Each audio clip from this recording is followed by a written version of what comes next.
हाय, माझं नाव ऋषिकेश पाटील. हा माझा मुलगा वेद. आम्ही US मध्ये असतो.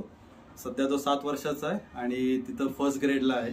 आणि आता ॲबॅकस आम्ही चालू केलं साधारणतः तो 5.5 वर्षाचा असताना. थोडंसं साशंकच होतो की त्याला जमेल नाही जमेल, खूप लवकर तर नाही, कारण हार्डली तो नंबर्स लिहायला चालू केलं होतं. पण hats off to Avinash sir, त्यांनी ज्या प्रकारे त्याला सगळं समजून सांगितलं, सगळं मलाही समजून सांगितलं कसं असते काय असते, त्यामुळे मी त्याचा अभ्यास घेऊ शकलो. आणि आता तो म्हणता म्हणता लेवल 4ला आहे. मल्टिप्लिकेशन जसं आता शिकतोय, त्यामुळे वी आर प्राऊड की we made a very good decision आणि त्याचा आता आपण ॲबॅकस चालू केलंय. सर तुम्ही वेदचा अभ्यास कसा घेता ॲबॅकसचा? वेद आता तो हार्डली आत्ताशी फर्स्ट ग्रेडमध्ये, त्यामुळे त्याला जर का आम्ही म्हटलं की चल आता वेद आपल्याला अभ्यास करायचा, ऑब्व्हियसली कंटाळा येतो, सगळ्या मुलांना येतो तसं ह्यालाही कंटाळा येतो.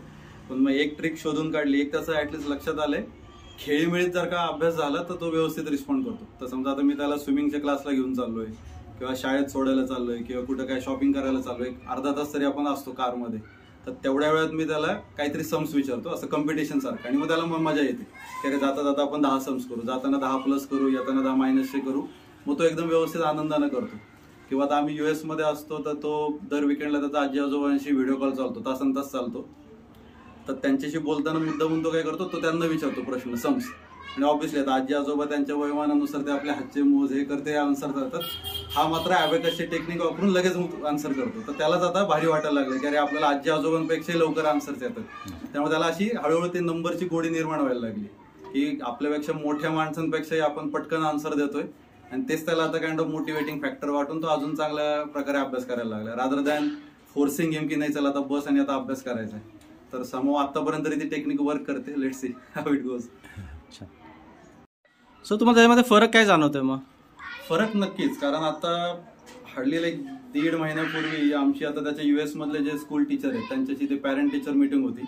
तर त्यांनी दिलेला फीडबॅक असा की वर्गामध्ये कोणतंही सम विचारलं, literally like within fraction of second ह्याचा हात वर असतो. आणि बाकीच्या मुलांना समजा विचारलं 3 + 5, तर ते मुलांना म्हणजे लिटरली असे फिंगर्सवर ते काउंट करत बसतात, 3 + 4, 5, 6 करत. याचा फ्रॅक्शन ऑफ सेकंड मध्ये आन्सर तयार आहे. आणि आता तिथं फर्स्ट ग्रेडला सिंगल डिजिटचे विचारतात, हातच्याचे वगैरे नाही. याला आता ऑलरेडी 3 डिजिटचे सम्स येत आहेत, मायनस येत आहेत, टेबल्स त्याचे आता हळूहळू पार्ट होत आहेत, मल्टिप्लिकेशन जस्ट शिकतोय.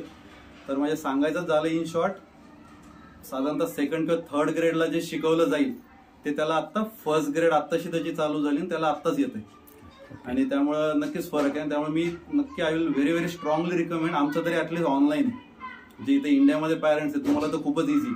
जर का तुम्ही इथं प्रत्यक्ष ऑफलाईन बॅचला येऊ शकाल तर वेल अँड गुड, नसेल तर ऑनलाईन सुद्धा आहेत. आम्ही US मधनं करू शकतो. इथं तर तुम्हाला टायमिंगचा इश्यू नाही, ॲज इट इज आहे त्या टायमिंगमध्ये आम्हाला तरी सकाळ रात्र ते सगळं करून करतोय आणि नक्कीच फायदा होतोय.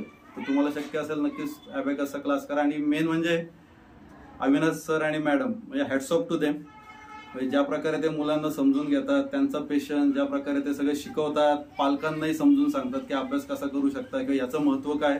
आणि आपल्याला तर पालक म्हणून त्यांचा अभ्यास करून घ्यावाच लागतो, कारण हार्डली क्लासमध्ये किती ते अर्धा तास 1 तास असतात. त्याच्यानंतर आपण जर का त्यांना रिव्हिजन करत राहिलो, त्यांनाही आवड लागते आणि त्यांनाही गोडी निर्माण झाली की मग half job is done.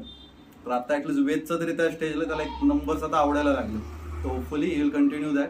So definitely recommending. Okay, thank you sir, thank you very much. Thank you.